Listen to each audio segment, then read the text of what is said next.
Yeah, so this is Terrestrial, which is a multimedia installation composing of 3 different pieces of moving image, 3 different sculptures, and also some documentation and outcomes and ephemera which we collected from a workshop. We then moved on to sharing thoughts and feelings around the beach. There was people sharing childhood memories about the beach, thinking about all the different plants and species that live there, so talking a lot about the natterjack toads, the pyramid orchids, the sand dunes and how old they are. There's some there that are over 400 years old, which I think is absolutely incredible. And also thinking about where the beach is situated in the world. And we spoke a lot about whether that was like a necessary thing for the sea, like did the sea and the beach, was it really that bothered by our presence? And we thought probably not, but then we decided it was a really lovely act of care and connection to the land, and a great way to start conversations about what our values are and how they might change over time. I had previously made some sculptural works, and it was a great opportunity to take them back to the landscape and to site them, because a lot of the works in the sculptures were made with materials from the land. So they're made out of hay, wool, sand, and paper pulp, which I guess isn't from the land, but it's not going to, it'll degrade back away into nothing. And I love using that material because it does a really good job of emulating concrete without having the same environmental impacts of it. And yeah, sort of use the sculptures as connection points.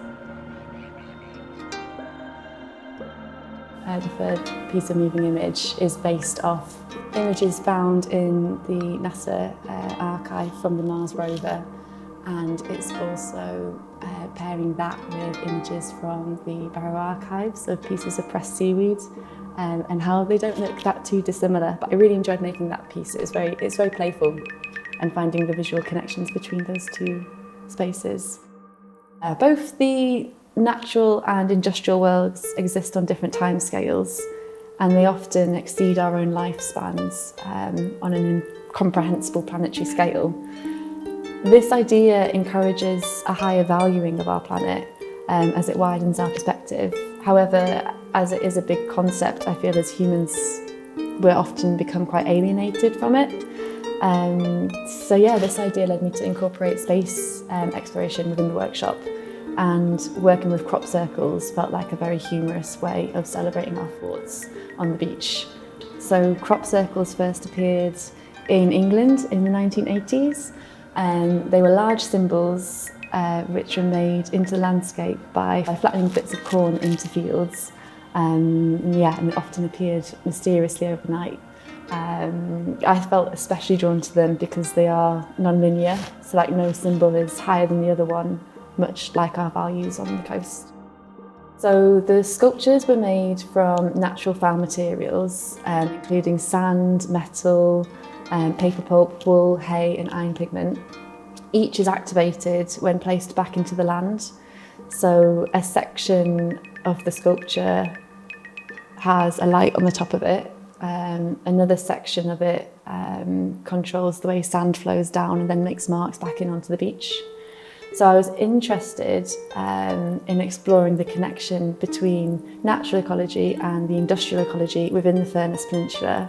I did this by placing my sculptures physically between these 2 spaces, allowing me to investigate the relationship between them. By visually referencing and performing like machines, the artworks act as tools of looking and becoming a temporary active part of the landscape and creating their then own timescales.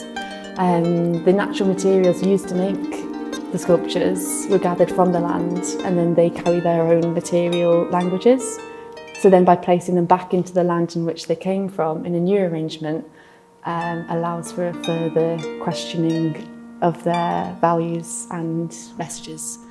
So the films really allowed me to play with the different timescales of the works. The film of the crop circles had an amazing film assistant, Charlie Black. And then the sound for the film of the sculptures being sighted was done by Ada Francis, who's an amazing harp player. I've had a really great time at Full of Noises. It's been amazing. I think it's really allowed me to explore a new way of incorporating film with sculpture. And it's been really exciting to be playful with that and to be super experimental, and then to be able to show it in a space like this is just, yeah, it's great. And to see how all the different works then talk to each other, because I think so often in the studio the works become so crowded and it's hard to be reflective, but being able to show something that you've made in quite a short span of time in this sort of a setting is great. And I've had a really amazing, great time.